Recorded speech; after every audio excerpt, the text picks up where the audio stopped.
Let's talk about 10 ways to level up for 2025 as an independent rap artist. Number one, set clear goals. And this is an important thing to talk about because most of the time when you're being an artist, you're stuck in a creative mode. So you don't really have the time to really analyze what you want to do outside of writing the song, picking the beats, maybe even shooting the video. But setting and defining clear goals is the number one way for you to level up as an artist in 2025. You got to know where you're going. You got to know what your objective is so you can track your growth as an artist, right? You got to know, like, for example, if you're an artist but you're not making any money, you got to be able to set up revenue streams. And then you got to look at what are some ways that other artists similar to yourself or artists that inspire you generate revenue as an artist. So I would say that's one thing for sure, is to set clear goals, define clear goals, and define what it is that you want to accomplish as an artist, right? That would be number one. And I want to even go deeper into that. Let's talk about, like, have you dropped music, a full album? If you're an artist that only drops singles, maybe in 2025 you say, I want to deliver a full body of work, right? Maybe you're an artist that hasn't released any music on any streaming platforms and outside of like YouTube or DistroKid. So you say, you know what, I want to release music on Spotify or Apple Music. That would be a goal, an actionable goal to think about what you do in 2025. Maybe you haven't even signed up for a distributor. You don't know where to start, like DistroKid, TuneCore, CD Baby. These are all entry-level distributors to where anyone can upload pretty much any music they want that's not copyright infringing, meaning, of course, no instrumentals of popular artists or anybody that has a song out. Nothing that can be taken down for copyright. So you have to own the music. You have to write your own lyrics. You have to have permission from the producer to put your music up so you don't have any problems with copyright. But outside of that, anyone, as long as you sign up for a membership, can sign up for, like, as I mentioned, CD Baby, TuneCore, DistroKid. You got Amuse, you got United Masters. So there's a plethora of distributors that you could sign up for to put your music on streaming sites. I personally use DistroKid. Starting out, I think it's the easiest as far as like with splits. So like if you have a producer that you're working with, you could just designate the splits on who owns what percentage of the record, send them an email, they accept it, so on and so forth. And DistroKid is split up the money so you don't even have to worry about that going down the line. So that's why I use DistroKid. I'll put my referral link in the comments if anybody want to sign up, and you'll get a discount when you sign up. So just check it out. This video isn't sponsored by them. I don't make any money off of that. So just telling y'all what I use and being transparent. Another actionable goal, if you're talking about setting clear and defined goals. Maybe you are artists that haven't performed live yet, right? So I would say go to some open mics, book your own gigs, right? Maybe you want to set up a tour, route your own tour. Like, contact the venues yourself. You can actually contact venues yourself, rent it out, find out what it is that they cost to rent it for an event, and then you just plan a show around that. So if you want to get some content footage of you performing at a live venue, whether you sell it out or not, you may say, hey, I'm holding a free concert, right? You look at it as an investment. You have somebody film the event and you have people come in, right? And then you get that footage and now you have a reel that you can send to booking agents and say, hey, I performed at this venue on this date. This is the turnout. I like to be an opener for this artist, or I like to perform in your city at this venue, so on and so forth. Well, it helps you get the content that you need, but it also gives you leverage as a performer. It also makes you better. So I would say it helps you with your stage presence. It helps you to know how you need to work on your show. How's your stamina as a performer? Are you able to get through and keep it high energy? Do you need to work on that? So all of that matters, right? When you throw on a show, performing is a whole nother skill set when it comes to being an artist. It definitely takes breath control. It definitely takes stamina, right? So you should be working on your endurance. You should be working on your fitness, cardio, all of these things to get your heart rate going and be able to maintain that wind control and breath control. All of these are actionable items you could take to better and level yourself up in 2025 as an artist, right? Especially for those that had a fast raps.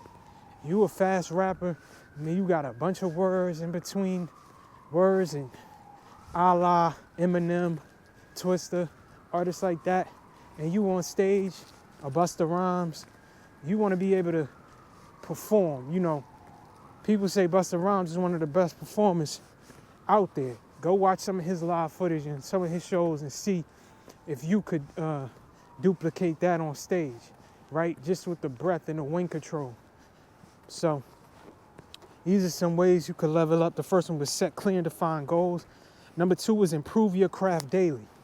Every day you should be working on your craft, right? Every day you should be working on your craft. Like Kobe, when he was in the gym, he would pick certain things to work on. And he would see the weakness in his game, certain things he wanted to improve on. And every summer, in the off season, every days before the games in the gym, he would pick those things and work on them, right? So for one summer, he may work on working in the post. He may work with Akeem Olajuwon, right, for the post moves. Then one time he may work with, you know, three-point shooters and specialists and how to get a better three-point shot. So that's what you got to know as an artist. Every day you should be working on your craft, whether you're writing, whether you're tuning your ear, right?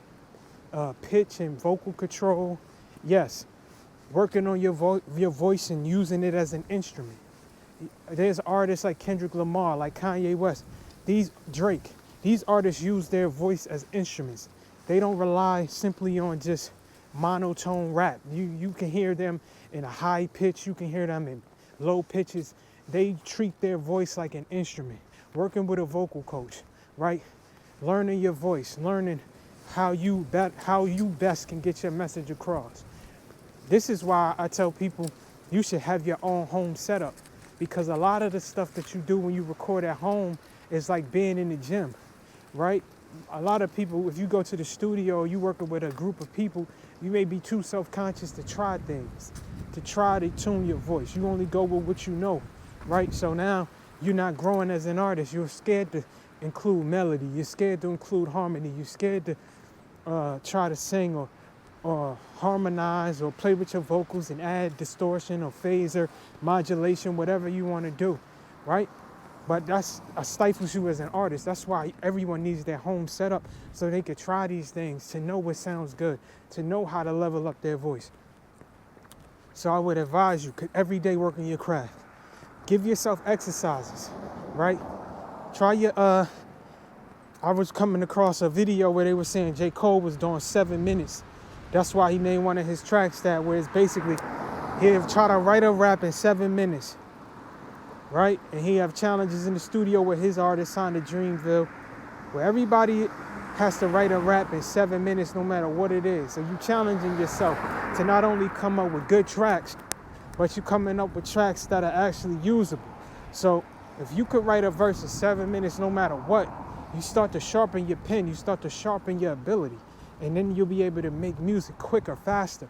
That means you'll be able to release more music in the future, and your catalog will be even more expansive, because that's where the value is, catalog.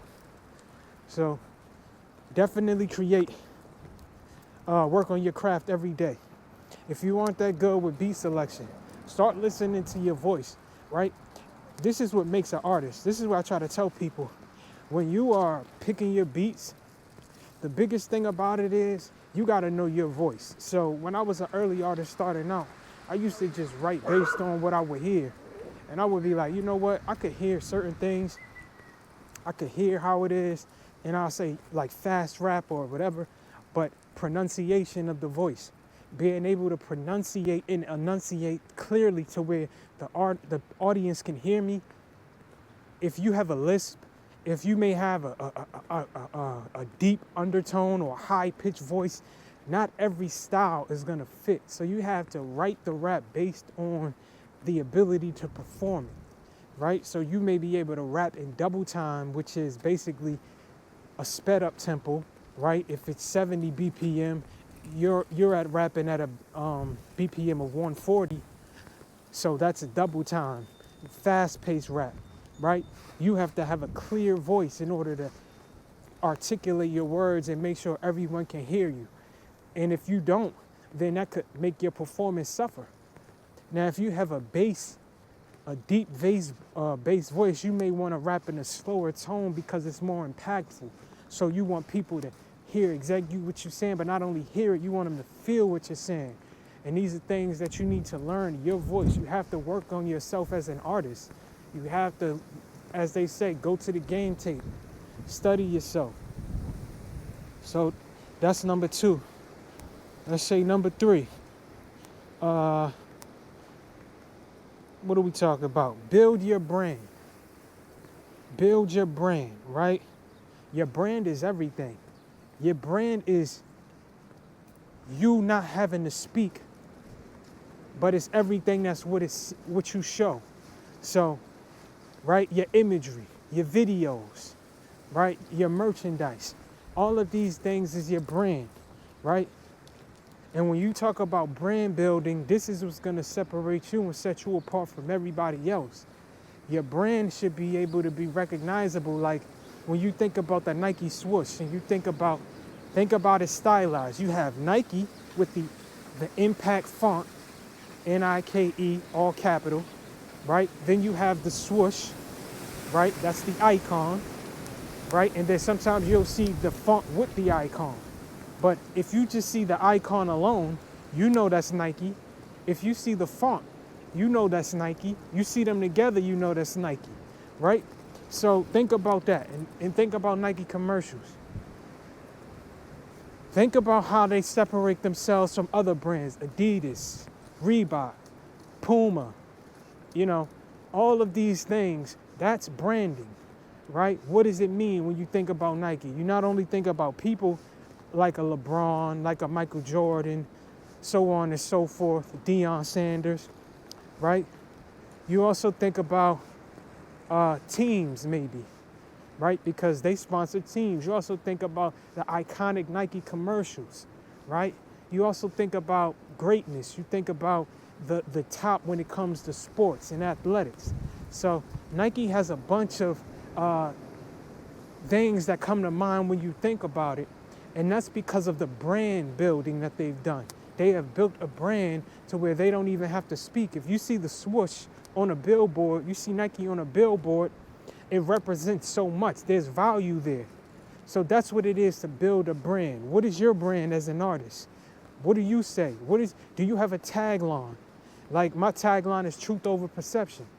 I've been running with that for years. I came up with that because it wasn't about what people perceive me as. It was about the truth, who I am as an artist, right? What I bring to the table. Whether I have deficiencies on a personal level, if my health isn't all the way there, or I'm not working, I don't have money, or, all of that makes me as an artist and a person. It's all encompassing. It's not a separation. I am a person and an artist, right? A true artist incorporates everything into their art. If you're talking about building a brand, that's what you have to do. It has to be non-verbal. Somebody should be able to see it and recognize that brand. So when they see Truth Over Perception or they see Nardy Global, they should know what I'm about. They should know my brand. Likewise, they should know yours. So whatever whatever you could do to communicate your brand, you have to do that in order to level up in 2025. Make sure your brand is a perfect representation of you, a proper representation of you, right? Next up is network with other artists. And this is a big one because collaboration is key, right? But not just collaborating for the sake of collaborating, You want to make sure that when you collaborating, you're making sure that you're working with an artist and it's well thought out. Maybe your styles blend and they mesh together. Or maybe people couldn't see it. Like I said, maybe you a fast rapper, this person is a slow rapper, right? This person may be conscious rap and you may be trap rap, but you come together on a track that people didn't even know and wasn't looking to expect that and say, wait, dang, I like that perspective. I like how they mesh their styles together. That was a great track. You know, collaboration is key. Maybe you reach out to a different artist in another state or another country, right? So you can start to tap into their fan base and they could tap into yours. That's called cross-collateralization.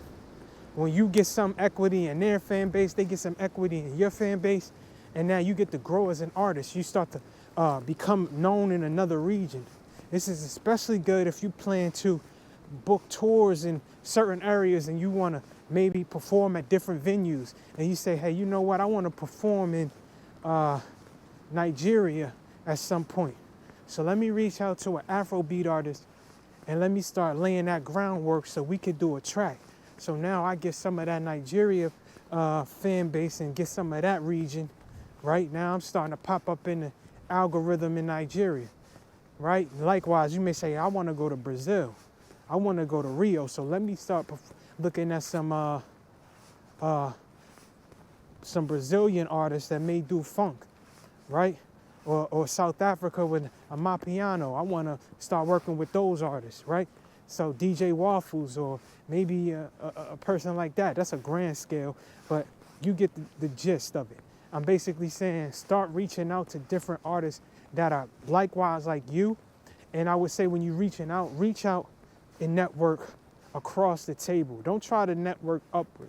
So what I mean is, if you don't bring the same value to someone else, then you're hoping basically that they put you on, as opposed to doing the work and networking across, not vertically. You network across if you're on the same level, because as they rise, you rise, right? And you guys have a better chance of making it authentic. If you gotta pay for the feature, if you gotta pay for it, that's not really networking, right? Because it should be equal exchange. There's a saying that says fair exchange is no robbery. So if it's fair exchange and we working together, then that means that us as an artist, that means us as collaborators are basically benefiting from working with each other, okay? So networking is key. I would say invest in yourself would be number one. That's the next tip. You cannot be afraid to invest in yourself, right? Whether that's upgrading your studio equipment, okay? Buying better beats, as I mentioned, taking vocal lessons, right? Working with songwriters, maybe going to songwriting camps or workshops, consulting with songwriters or music execs to a degree. I would caution, if you don't know the value in that and you've never had any type of consultation, I would say this, there's always somewhere and some person that's looking to take your money in the music industry. So that doesn't mean that they're providing real value to you. So unless the value is something that is already there, it's already there, you don't have to try to wonder about it or anything like that. I would just say that make sure that the value is there if you're gonna consult with somebody.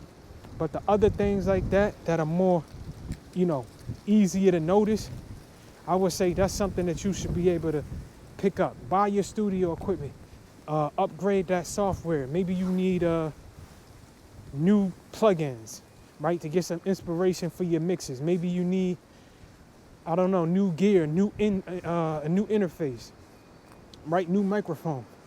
You cannot be afraid to invest. A new camera, so you want to shoot more content, right? So these are the things you could do. This is like I just did the video, reviewing the iPhone 16 Pro Max, right? That was an investment, right? For the new year, I upgraded because I knew I needed a camera. And I say, you know what, I'm gonna get a camera that I could use on side of, I got the FX3, I got a GoPro. But as far as like mobile, I don't always keep them with me offhand, but I always go out with my phone. So if I need to shoot some content on the spur of the moment, I should be able to have industry standard high quality that I can able to do that, edit it on the phone, upload it right to my source or whatever my preferred platform is. And it should not take me that much long, right? So you gotta be able to invest in yourself. I would say that's probably the number one way, if we being honest. Number one way is to invest in yourself to level up in 2025, excuse me. Next one I would say is create a content schedule. This is also important. This is holding yourself accountable. A lot of people are not accountable in general.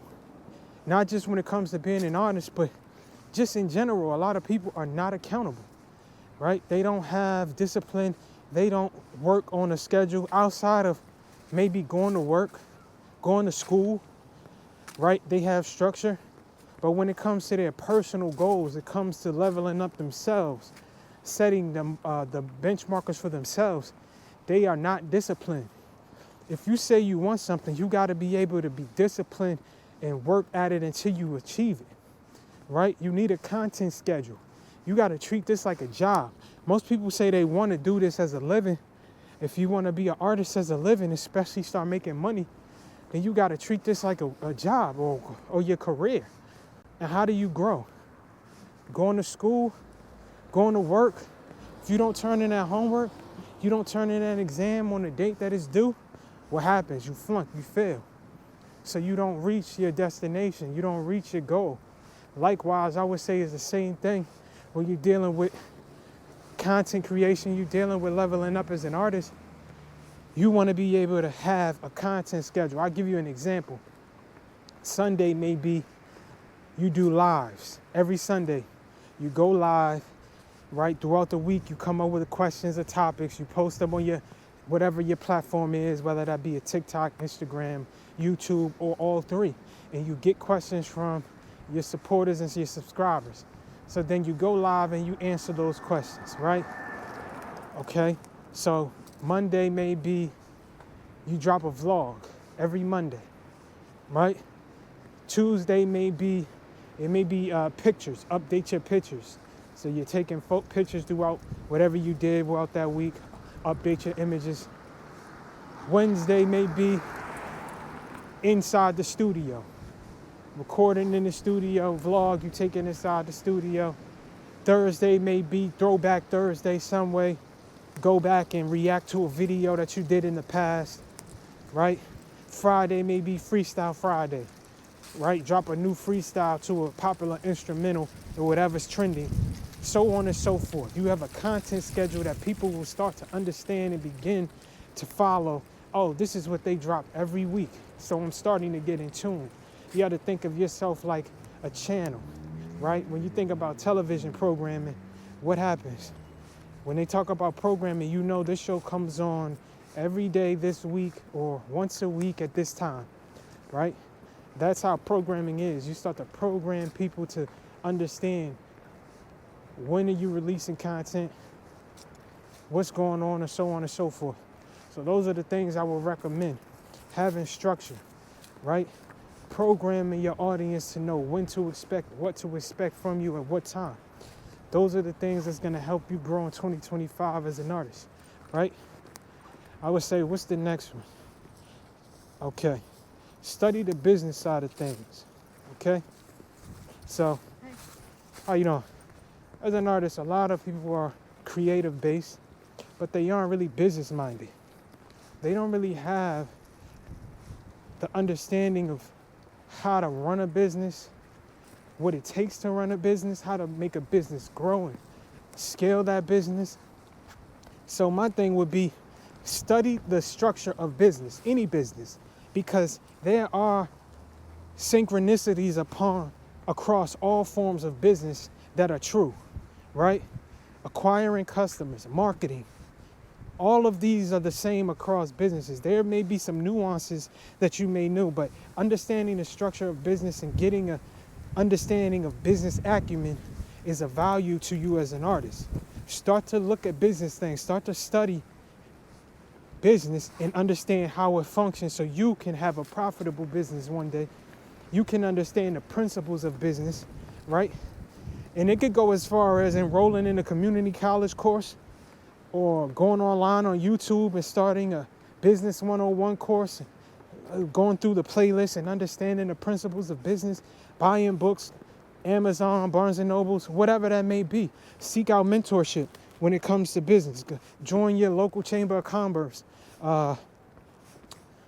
Anything along those lines that can help you grow as a business. This also goes back to networking.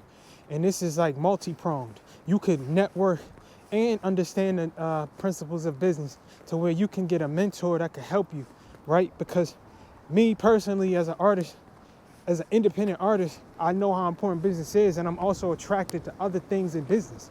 So if I could grow this business into a profitable thing, I would want to invest in maybe real estate, stocks, crypto, right?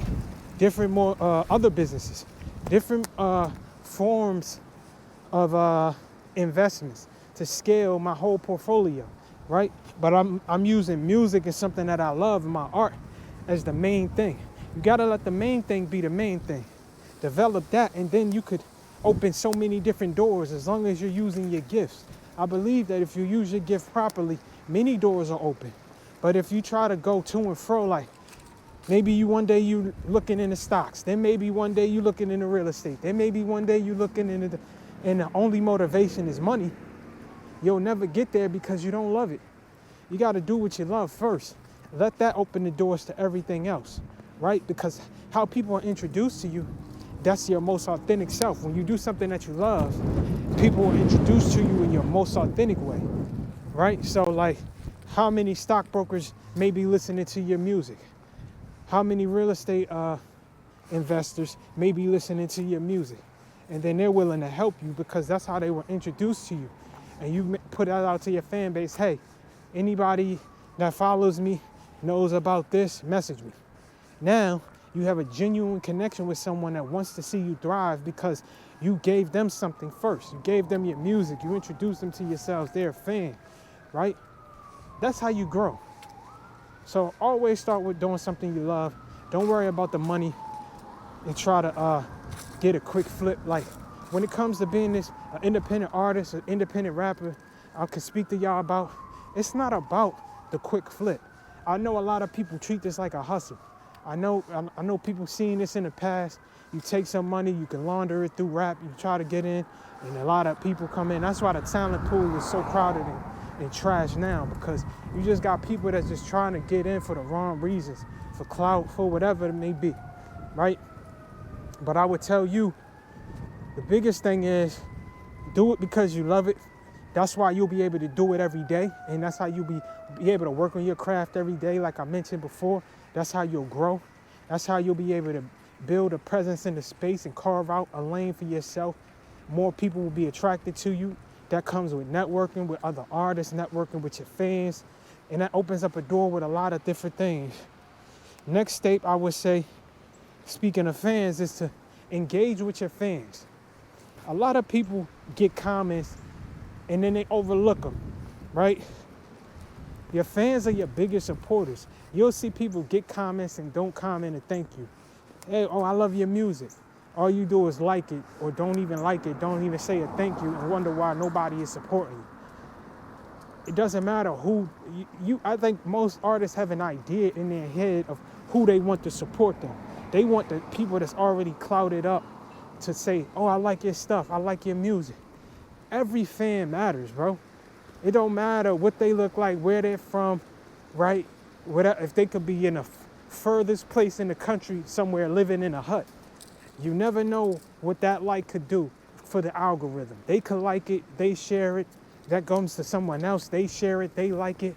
Regardless of that, they took their time to listen to your music, right? There should be no reason for you not to be responded and liking to your comments, especially if you don't even have that many. There's no excuse. You don't even have that many people that support you, right? You're not overwhelmed. Like and share and talk to these people. Get to know them, because this is how you build relationships. And this goes back to understanding business. See, if you have a business mindset, then you understand, you know that every person can be a potential supporter. You never close out and shut the door on your supporters. You don't take it for granted.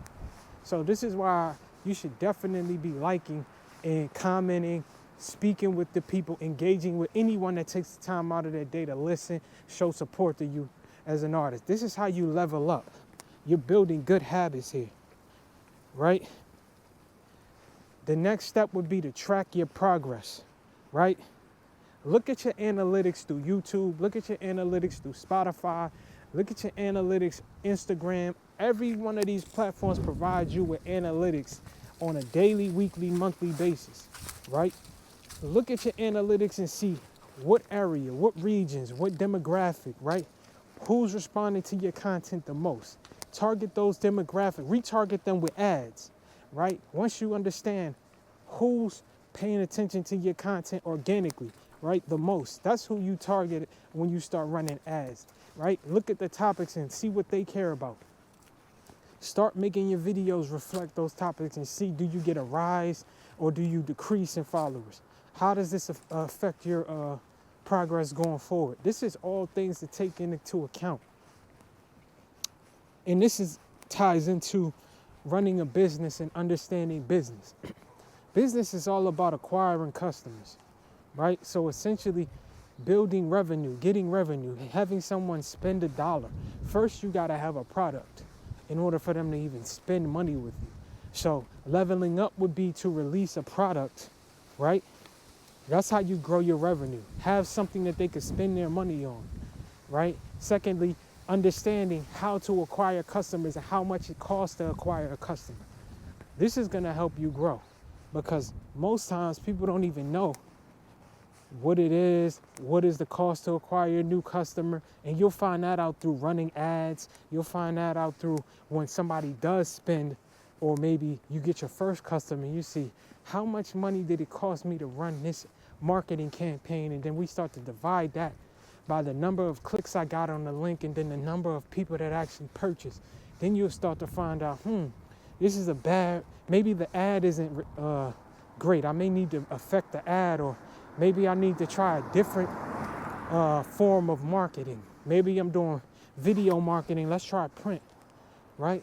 I need to change the creative. Maybe the text isn't right, or Facebook Marketplace or YouTube promotion. You start to play and start to tinker with different things and see what gets your best results, right? Goes back to the principles of business. Track your progress. The next one I would say is stay consistent and resilient, right? This is a grind. It isn't easy, man. This is not for the faint of heart. If you expect to blow up overnight, that's like winning the lottery, like I told y'all before. You got to be able to understand this is for the grind, not for the faint of heart. And if you're not doing it for the right reasons, you're going to tap out. Okay? You have to be resilient, right? You have to know that you're going to release stuff and it's going to feel like nobody's watching, nobody's paying attention. You're spending money and you're going to feel like you're not getting a return on your investment. But at the end of the day, I would say if you love it, stick with it. Because those days when you're down and you get that comment, this is great. I don't understand why there isn't more people following this. I'm sharing this. You got a supporter, or someone purchases a hoodie or something out of nowhere. You start to feel like, you get validated. But one thing about that is I want to say the validation is definitely welcomed. You definitely appreciate it. But you can't live or die with the validation, because those days that you don't get anything makes it harder to keep going. So you're not doing it for that. Remember, you're doing it because you love it. And I would just say, man, if you keep that mindset, eventually you will start to see a shift in the tide. You will start to see you coming out on the other side and you're starting to be noticed. People will start to reach out to you, right? Once you build those things, because essentially, I'll tell you what, for me, right? I'm at 25,000 subscribers on YouTube. That's my main platform that I focus on. So I would tell people another tip, just focus on one platform mainly and build that. Whatever is your content or whatever your content is flourishing, focus on that. So I do long form content, right? Videos, 15, 20-minute videos typically, could be longer. Live streams could be 1 to 2 hours. YouTube is a perfect platform as far as that. Instagram, wouldn't be sufficient with the type of content I'm making.